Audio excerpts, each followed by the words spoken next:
بسم اللہ الرحمن الرحیم۔ السلام علیکم۔ امید کرتا ہوں کہ آپ سب دوست خیر و عافیت سے ہوں گے۔ اللہ پاک سے دعا ہے کہ اللہ پاک آپ سب کی تمام جائز خواہشات پوری فرمائے۔ ناظرین، مرنے کے بعد روح کیسے پکارتی ہے؟ میت کو سب سے زیادہ درد کب ہوتا ہے؟ مرنے کے بعد کا منظر کیسا ہوتا ہے؟ اس بارے میں نبی پاک صلی اللہ علیہ وسلم کا فرمان جاننے کے لیے ویڈیو کو آخر تک ضرور دیکھیے گا۔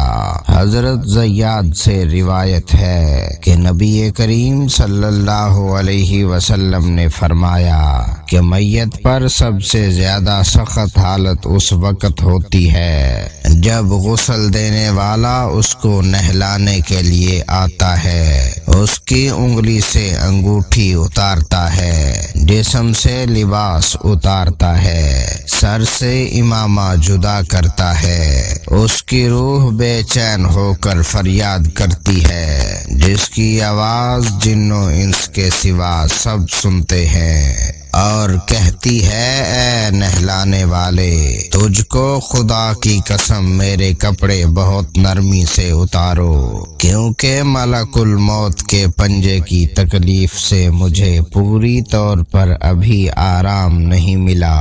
پھر جب اس کو تختے پر لٹا کر اس پر پانی ڈالا جاتا ہے تو روح چلاتی ہے، اے نہلانے والے، خدا کے واسطے میرے جسم کو قوت سے ہاتھ نہ لگا، کیونکہ وہ جان کنی کی سختی سے زخمی اور چور چور ہو رہا ہے۔ پھر جب نہلا کر اس کو کفناتے ہیں اور پاؤں کی طرف سے باندھ دیتے ہیں تو روح کہتی ہے اے غسل دینے والے، خدا کے لیے ابھی سر کی طرف سے میرے کفن میں گرا نہ لگا، تاکہ میری بیوی بچے اور تمام رشتہ دار دنیا میں آخری بار میری صورت دیکھ لیں، کیونکہ آج میں ان سے بچھڑ رہا ہوں اور اب قیامت تک یہ میری صورت نہیں دیکھیں گے۔ پھر جب اس کا جنازہ تیار کر کے گھر سے باہر نکالا جاتا ہے تو روح پکارتی ہے اے جنازہ اٹھانے والو، خدا کے واسطے ابھی جلدی نہ کرنا،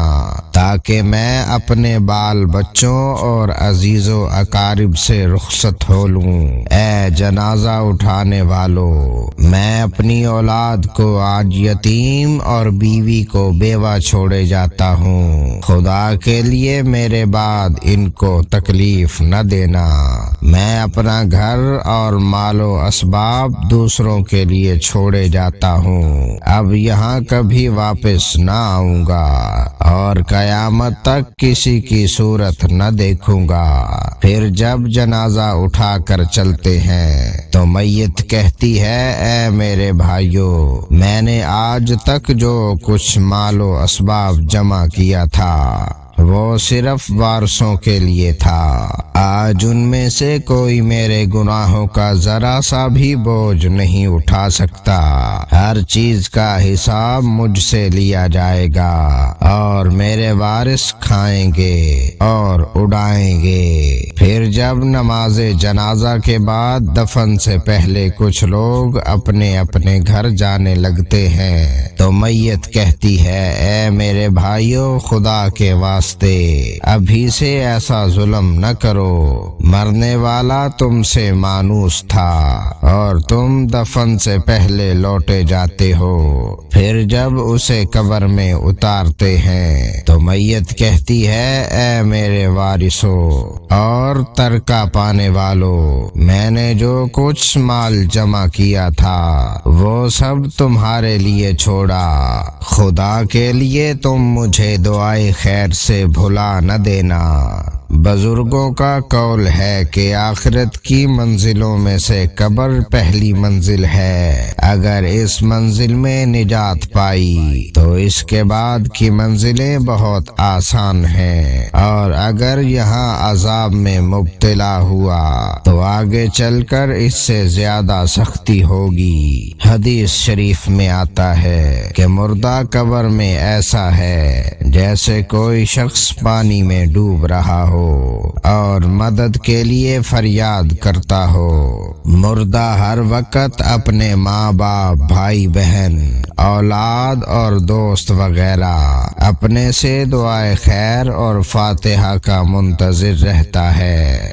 جب اس کو اس کے پسماندگان کی طرف سے کوئی تحفہ ثواب پہنچتا ہے تو وہ اس کے لیے تمام دنیا اور جو کچھ دنیا میں ہے اسے محبوب و مرغوب ہوتا ہے، اور اللہ تبارک و تعالی اس کے رشتہ داروں کی دعائیں خیر کے ثواب کو قبر والوں پر پہاڑوں کے برابر داخل فرماتا ہے۔ موت ایک دروازہ ہے جس میں سب لوگوں نے داخل ہونا ہے۔ حضرت عثمان غنی رضی اللہ تعالی عنہ جب کسی قبر پر جاتے تو اتنا روتے کہ ان کی داڑھی مبارک آنسوؤں سے تر ہو جاتی۔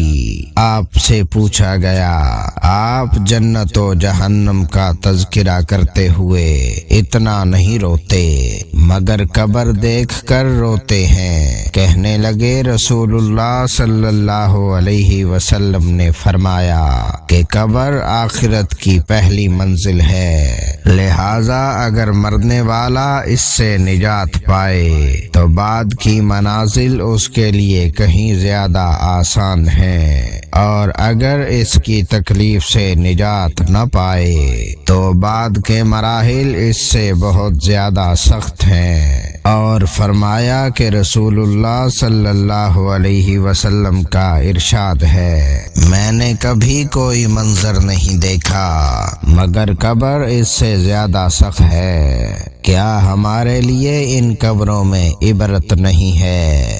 دیکھیے، مالدار، فقیر، طاقتور اور کمزور دنیا میں لوٹنے کی خواہشات چاہتے ہیں، مال جمع کرنے اور محل بنانے کے لیے نہیں بلکہ اس لیے کہ کاش ہمیں ایک نماز پڑھنے کی مہلت مل جائے، کاش ہمیں ایک دفعہ سبحان اللہ کہنے کی فرصت دے دی جائے، لیکن اب ناممکن ہے۔ اب اعمال نامے لپیٹ دیے گئے ہیں، روح جسم سے نکال لی گئی ہے، زندگی کی مہلت ختم ہے۔ اب ہر میت اپنے عمل کی مرحوم ہو کر قبر میں پڑی ہے۔ ایک حاجت مند حضرت عثمان غنی رضی اللہ تعالی عنہ کے دروازے پر غروب آفتاب کے بعد آیا۔ ابھی اس نے دستک نہ دی تھی کہ حضرت عثمان غنی رضی اللہ تعالی عنہ کی آواز اس کے کانوں میں پڑی۔ وہ اپنی اہلیہ سے شکایت کر رہے تھے کہ چراغ کی بتی موٹی ہے جو تیل زیادہ استعمال کرنے کا سبب بن رہی ہے۔ حاجت مند نے جو سنا تو وہ سوچتا ہی رہ گیا کہ وہ ایسے شخص سے حاجت پوری کرنے کی کیا توقع کرے جو تیل کے معمول سے زیادہ خرچ کرنے پر اپنی بیوی کو سرزنش کر رہا ہے۔ اس نے ارادہ کیا کہ حاجت بیان کر کے دیکھو، شاید میری کچھ امداد کر ہی دے۔ دستک سن کر حضرت عثمان غنی رضی اللہ تعالی عنہ باہر آئے۔ حاجت مند نے اپنی حاجت بیان کی اور لہجے میں زیادہ زور دیتے ہوئے کہا کہ ضرورت کچھ زیادہ ہی ہے۔ حضرت عثمان غنی رضی اللہ تعالی عنہ نے اس شخص کا ہاتھ تھاما، بستی سے باہر لے گئے جہاں آپ کا سامان تجارت بڑی تعداد میں رکھا ہوا تھا۔ فرمایا، سب تیری نظر ہے، کیا اس سے تمہاری ضرورت پوری ہو جائے گی؟ وہ شخص حیران دیکھتا رہ گیا۔ چنانچہ اس نے عرض کیا، حضرت یہ سب کچھ میری ضرورت ضرورت سے زیادہ ہے۔ امیر المؤمنین نے فرمایا مجھے خوشی ہے کہ یہ تمہاری ضرورت سے کم نہیں۔ اس شخص نے کہا اے حضرت ایک بات بتائیے، چراغ کی بتی قدرے موٹی ہو جانے پر آپ اپنی زوجہ محترمہ کو سرزنش کر رہے تھے، حالانکہ چراغ اس قدر روشنی رکھنے میں شاید صرف 1 ہی درہم کا تیل استعمال نہ ہوتا ہو تو وہ آپ کو گوارا نہ ہوا، اور یہاں ہزاروں کا سامان مجھے بلا تحمل دے رہے ہیں۔ تب آپ نے فرمایا بھائی چراغ میں تیل کا زیادہ اسراف ہے، اور زیادہ اسراف اللہ کو پسند نہیں، اور مجھے اللہ کے حضور اپنے اعمال کی فکر رہتی ہے، یہاں مجھے فکر اعمال لاحق ہے، اس لیے میں نے سرزنش کی۔ سامان تمہیں اللہ کی خوشنودی کے لیے صدقہ دیا ہے، اس پر اجر کی امید ہے، اور وہاں پر حساب کا خوف ہے۔ اللہ تعالی ہم سب کو دین کی سمجھ نصیب فرمائے اور ہمارا خاتمہ ایمان پر فرمائے، آمین۔ ناظرین کمنٹس باکس میں ایک بار اللہ کا نام ضرور ٹائپ کریں اور اس ویڈیو کو لائک، اور اس طرح کی مزید ویڈیوز کے لیے ہمارے چینل کو سبسکرائب کر دیں۔ ملیں گے ایک اور ایمان افروز ویڈیو کے ساتھ، تب تک کے لیے اللہ نگہبان۔